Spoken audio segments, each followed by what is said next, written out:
My name is Simone Garrett and I was 35. The year I asked my father a direct question about money, and he laughed. Not a nervous laugh. Not the uncomfortable laugh of a man caught off guard by something he wasn't prepared to discuss. A full laugh, relaxed, the kind that comes from genuine amusement, the kind that assumes the person who asked the question doesn't understand enough to be taken seriously. My mother laughed too, softer behind her wine glass, but there, my brother Marcus did not laugh. He looked at the table. I noticed that the question I had asked was simple. I had asked my father, Bernard Garrett, whether my daughter was always included in the family trust alongside Marcus's children.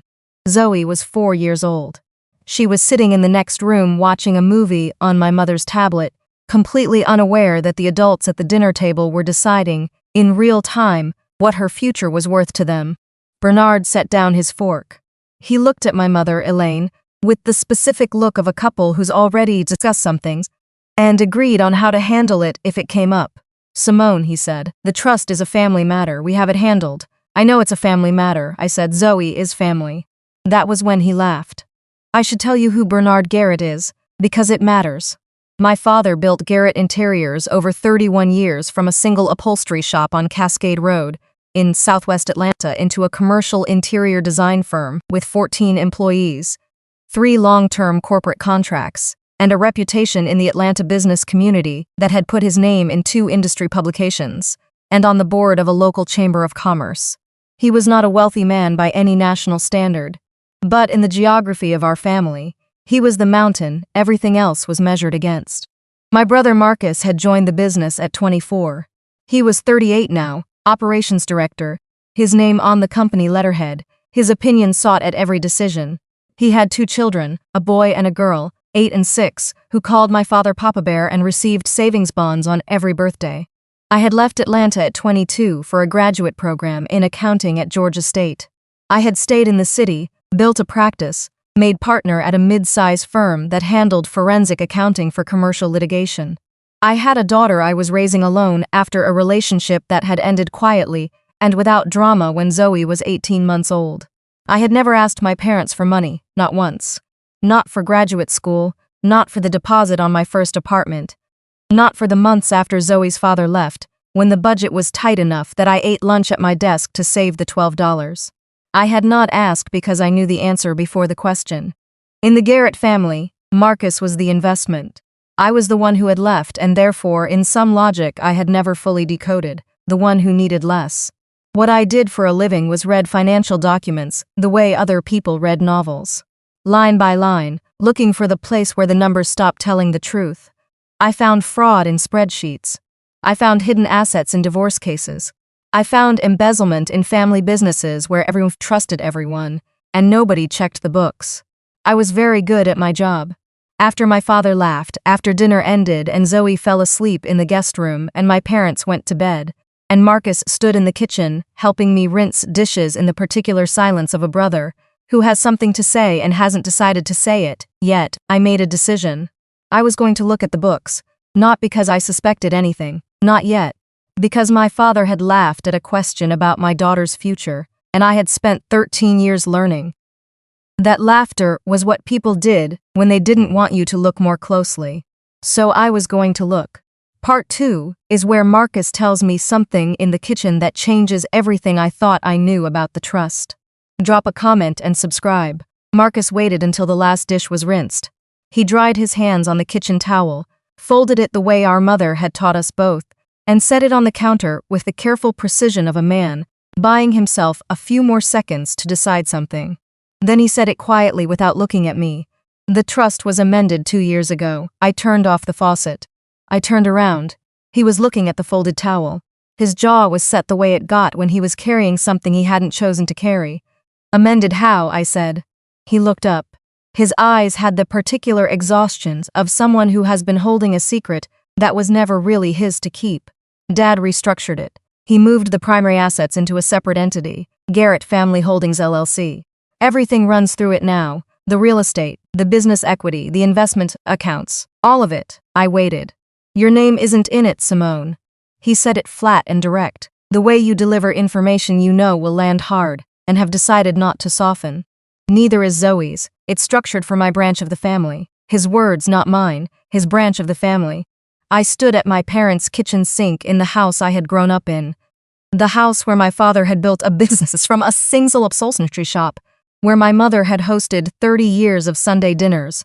And I processed the information the way I processed everything. Methodically, without allowing the emotional register to overtake the analytical one. At least not yet. "Why are you telling me this?" I said. "Because you asked a question at dinner that you deserved an answer to." He paused. "And because I've been trying to find the right moment for 2 years, and I'm tired of waiting for one." "Does Elaine know you're telling me this?" "It was Mom's idea to restructure." He said it without accusation, just fact. "She said it was cleaner, that you'd built your own life and didn't need it, that Zoe had her father's side." Zoe's father's side was a man who paid child support on a court order and had attended 4 of her birthdays in 4 years. That was her father's side. I didn't say that out loud. I asked Marcus one more question. "Is the business profitable?" He looked at the counter. "Yeah, it's profitable." "How profitable?" A pause long enough to tell me the answer was significant.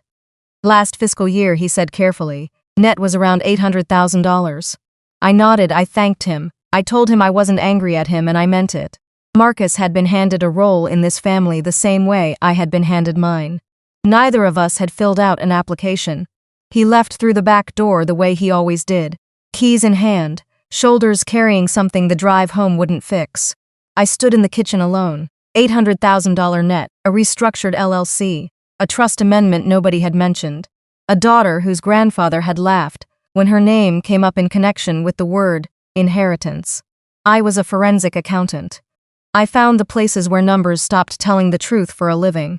I pulled out my phone and opened my notes application. I typed 4 things. Garrett Family Holdings LLC. Date of formation, registered agent amendment timeline. Then I typed one more line, the question I would answer before I left Atlanta. Who benefits if the books are wrong? I went to bed at midnight. I lay in the guest room, listening to Zoe breathe in the small bed beside mine, her arm thrown over Captain, the stuffed elephant she carried everywhere. She had my father's hands, the same wide palm, the same short fingers. He had pointed it out himself at her last birthday. Proudly, the way grandfathers point out resemblances they find flattering. He had claimed her face and excluded her future in the same breath. I opened my laptop in the dark. I started looking. The LLC registration took 4 minutes to find. Georgia's Secretary of State business search is public record. I had used it hundreds of times in my professional life, pulling entity information for litigation support, tracing asset transfers in divorce cases, following the paper trail of people who believed that forming a company made something disappear. It doesn't, it just moves it one layer down. Garrett Family Holdings LLC. Registered 26 months ago, exactly as Marcus had said. Registered agent listed as Bernard A. Garrett. Member managers, 2 names, Bernard A. Garrett and Elaine M. Garrett. Marcus's name was not on it. I sat with that for a moment. Marcus was operations director of the underlying business. His children were the stated beneficiaries of the restructured trust. But his name was not on the LLC that held everything. I wrote it in my notebook. Left column, what Marcus had told me. Right column, what the registration said. The columns didn't match. I kept going. The registered address for Garrett Family Holdings was not the business address on Cascade Road. It was a street in Buckhead I didn't recognize. I searched it. A law firm. Whitmore and Associates, estate planning and business law. I knew the firm by reputation. They handled high net worth family estate restructuring. Not the kind of work you hired for an $800,000 net business, unless you were planning something that required precision. I wrote down the name of the managing partner. A man named Gerald Whitmore, 63, 30 years in practice. I would not call him. Attorney-client privilege would give me nothing. But knowing who had structured the entity told me something about the intent behind it. Gerald Whitmore's clients didn't restructure for simplicity. They restructured for protection. Specifically, protection from claims they anticipated. I opened the Fulton County property records next. Bernard and Elaine Garrett owned 3 properties. The family home in southwest Atlanta, a commercial property on Cascade Road where the business operated, and a 3rd property I hadn't known about. A residential parcel in Conyers, 30 miles east of the city, purchased 14 months ago. The Conyers property was not held in Bernard and Elaine's names. It was held by Garrett Family Holdings LLC. Purchased for $340,000, cash transaction, no mortgage recorded. I stared at the screen. A $340,000 cash purchase 14 months ago. A business generating $800,000 net annually. An LLC restructured 2 years ago that held the business equity, the investment accounts, and now a property I hadn't known existed. None of this was necessarily wrong. People restructured assets for legitimate reasons. Tax efficiency, liability protection, estate planning. I knew that better than most. But there was a sequence here that I recognized from my professional work. The sequence of someone who had seen a claim coming and moved the assets before it arrived. The question was what claim? I went back to the amendment timeline.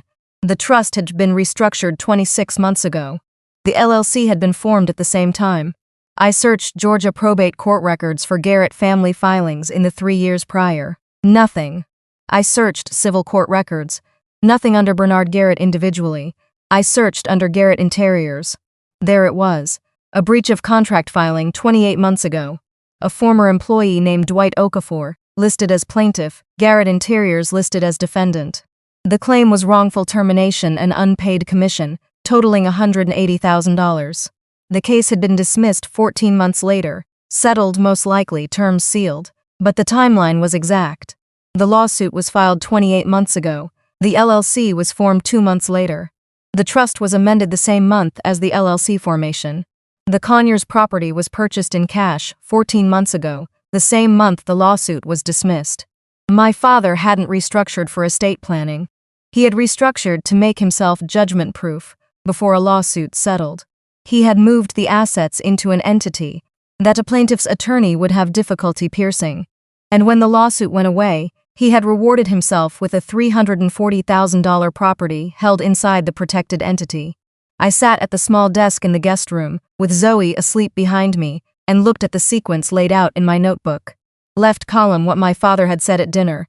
The trust is a family matter. We have it handled. Right column, what the records said. The right column was 4 pages long. I closed the notebook. I opened it again. I looked at the Conyers property address one more time. Then I searched the address on a mapping application. The property wasn't vacant land. It wasn't a rental. The listing photos from the original sale 14 months ago were still cached in the search results. 4 bedrooms, a renovated kitchen, a yard with a covered porch. And in the driveway of the listing photo, partially visible at the edge of the frame, a car I recognized. A silver sedan, the same one Marcus drove. Part 4 is where I sit across from my father with everything I found, and where the laughter finally stops. Drop a comment and subscribe. I didn't go to my father immediately. That was the first discipline. In forensic work, you don't present findings before the findings are complete. You don't show your hand until you know exactly what you're holding. You build the file first. You verify every document. You cross-reference every date. You make sure the picture you're seeing is the picture that's actually there, and not the one your assumptions painted for you. I spent 2 more days in Atlanta. I told my mother I wanted extra time with Zoe before the drive back. She accepted that without suspicion, because it was the kind of thing I would say and mean, and because people who have never been looked at carefully rarely expect to be looked at all. I used the time well. I pulled the full deed history on the Conyers property. The seller was an estate liquidation, a straightforward transaction, no complications. The buyer was listed as Garrett Family Holdings LLC. The closing attorney was Gerald Whitmore's firm. Cash purchase recorded 14 months ago, exactly as the public records had shown. I searched Marcus's name against the Conyers address. Nothing in public records directly connected him. The car in the listing photo was a partial frame, not enough for a plate number, not enough to be certain. So I drove out there. It was a Tuesday morning. Zoe was with my mother, making conchas from a recipe my mother had found online, flour on both their hands. I told Elaine I had a work call to handle and needed an hour of quiet. She waved me off toward the driveway without looking up. I drove 30 miles east on I-20 and turned into a residential neighborhood of modest houses on quarter-acre lots. The kind of neighborhood where people kept their lawns neat and left their porch lights on. The Conyers property was a corner lot. White siding, covered porch, the renovated kitchen, visible through the front window from the street. A mature oak tree in the yard that would have been the reason my mother chose it, if she had chosen it for herself. The silver sedan was in the driveway. I drove past once. I parked 2 blocks away. I sat in my car and looked at what I had in front of me, a property held in my father's LLC. A car registered to my brother parked in the driveway on a Tuesday morning. A restructuring that had excluded my name and my daughter's name and moved $800,000 worth of annual business income into an entity that nobody had told me existed. There were 2 possible explanations. The first was that Marcus was using the property with my father's knowledge, perhaps as a personal residence or a secondary home, funded by the business, held inside the LLC for asset protection purposes. The second was that the property had been purchased for Marcus specifically, that it represented compensation or a gift being routed through the LLC, off the books, untaxed, and deliberately obscured from anyone who might have a legitimate claim on the estate. The second explanation had a name in my profession. It was called a fraudulent transfer, and it had specific legal consequences. I drove back to my parents' house. That evening after dinner, after Zoe was in bed, I asked my father if we could talk privately. He looked at Elaine. That look again, the one that meant they had discussed contingencies. He said of course, and led me to his study. I sat across from his desk. I placed my notebook on my knee. I did not open it, Bernard, I said. Tell me about the Conyers property. The shift in his face was immediate and total, not guilt exactly, something harder. The expression of a man who has been navigating around something for 2 years and has just learned the navigation is over. He said nothing for 4 seconds. Then he said, "Who told you about Conyers?" "Public record," I said.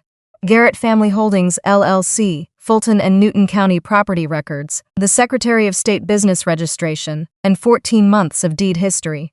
His jaw tightened. "You went looking. You laughed at a question about my daughter's future," I said. Of course I went looking. He leaned back in his chair. The performance of composure, the same one I had watched him deploy my entire life, when a situation required him to appear larger than his uncertainty. "That property is a business asset," he said. "It's held in the LLC for liability purposes. Marcus lives there," I said. "He's using it temporarily. It's still a business asset. A $340,000 residential property purchased in cash is not a business asset, Bernard. It's compensation, routed through an LLC to avoid gift tax reporting and to keep it out of the estate calculation." His mouth opened. Closed, I kept my voice level. I kept it at the same temperature I used in depositions and client meetings, and every conversation where I needed the other person to understand that I was not going to be managed. "I also know about the Dwight Okafor lawsuit," I said. "I know the LLC was formed 2 months after he filed. I know the trust was amended the same month.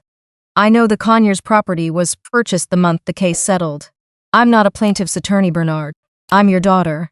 But I know what a fraudulent transfer timeline looks like because I build those timelines for a living." The study was very quiet. Outside, a car passed on the street. The oak tree in the front yard moved in the wind. My father looked at me for a long time, not with anger, with something I hadn't seen from him before. Something that looked uncomfortably close to respect. He said, "What do you want, Simone?" I opened my notebook. I turned to the page I had prepared the night before. 3 items, numbered, specific. "I want Zoe included in the trust by name," I said. "Equal standing with Marcus's children. I want the amendment drafted by a separate attorney, not Gerald Whitmore, and I want to review it before it's executed." He looked at the page. "Second," I said. "I want a full accounting of Garrett Family Holdings LLC for the past 26 months. Assets, distributions, and any compensation routed through the entity to family members. Reviewed by my firm." He was very still. "Third," I said. "I want an explanation for the Conyers property that satisfies a forensic standard. Not a family explanation, a documented one." I closed the notebook. "If those 3 things happen," I said, "this stays inside this room. If they don't, I have an obligation as a licensed professional to consider what I've found and what it means." My father looked at his desk, at his hands, at the door behind me, as if calculating whether the conversation could still be escaped. It couldn't. He said, "I need to talk to your mother." I stood up. I said, "I'll be here in the morning." I walked out of the study and down the hallway to the guest room, where my daughter was sleeping with her arm around a stuffed elephant, and her wide Garrett hands open on the pillow. I sat on the edge of the bed and listened to her breathe. The laughter at dinner felt very far away. Part 5 is where my father makes his decision, and where I tell you what the books were actually hiding. Drop a comment and subscribe. My father came to the guest room at 7:15 the next morning. I was already awake, reviewing the notes I'd taken over 3 days, cross-referencing dates one final time. Zoe was still asleep beside me, her breath soft and even. Bernard stood in the doorway. He looked like a man who hadn't slept. He said, "I need to show you something." I followed him to the study. Elaine was already there, seated in the chair I had occupied the night before. Her eyes were red. She did not look at me when I entered. My father opened his desk drawer and removed a ledger. Not a formal accounting book. A spiral notebook with a blue cover, the kind you buy at an office supply store for $3. He set it on the desk between us. "This is what the Conyers property was for," he said. I opened it. The first entry was dated 31 months ago. A column of handwritten numbers, dates, amounts, initials. The initials were M.G. Marcus Garrett. Loan $18,000. Loan 12s. $5,200. Page after page. 42 entries over 2.5 years. Total $287,000. Marcus had borrowed $287,000 from the business. Not salary, not distributions. Loans, off the books, unreported, paid out in increments, small enough that they wouldn't trigger scrutiny from the accountant who handled the business filings. The Conyers property wasn't a gift, it was collateral. Bernard had purchased it with business cash and put Marcus in it rent-free to offset the debt Marcus couldn't repay. I looked at my father. "Why? Gambling," Elaine said. Her voice was flat. "Cards first, then sports betting, then things we didn't ask about. It started 5 years ago. We found out 3 years ago when a bookie called the house." Bernard sat down heavily. "We've been covering it. We thought if we could just get him stable, give him a place where he wasn't hemorrhaging rent, help him rebuild." "You restructured the LLC to hide it," I said. He nodded. "If the debt showed on the books, the accountant would have flagged it. If Dwight Okafor's attorney had gotten access to full financials during discovery, they would have found $287,000 in unexplained cash outflows, and Marcus would have been exposed. You moved everything into the LLC," I said, "to protect Marcus from the consequences of his own debt. And you amended the trust to make sure Zoe and I couldn't claim against assets you were using to bail him out." Elaine looked at the floor. "We didn't think you'd need it, Simone. You've always been fine." I stood up. I was not shouting, I was not crying. I had passed anger somewhere around entry 37 in the blue notebook, and arrived at something colder and more permanent. "I'm taking Zoe home today," I said. "When the trust has been amended to include her, when Garrett Family Holdings has been audited by an independent firm, and when Marcus's debt has been formalized in writing with a repayment plan that doesn't involve my daughter's inheritance, we can revisit this conversation." My father opened his mouth. I held up one hand. "Until then, you are Bernard and Elaine Garrett. You are not Papa Bear. You don't get the title until you've earned the role." I walked out. I packed our bags. I carried Zoe, still half asleep, to the car. I drove out of Atlanta with my daughter in the back seat, and the blue notebook photographed in 12 images on my phone. The trust was amended 4 months later. Zoe's name appeared in it, equal standing, reviewed by an independent attorney I selected. I never went back to that house. My parents see Zoe twice a year now, supervised visits I arrange on neutral ground. They are polite, they are careful, they do not laugh when her name comes up. Marcus is in treatment.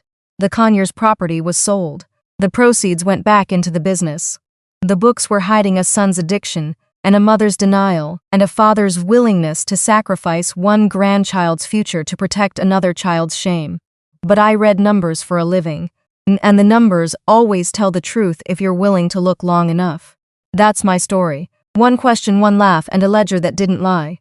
If you've ever been the one they didn't think would notice, you already know why documentation matters. Drop a comment, hit subscribe, and I'll see you in the next one.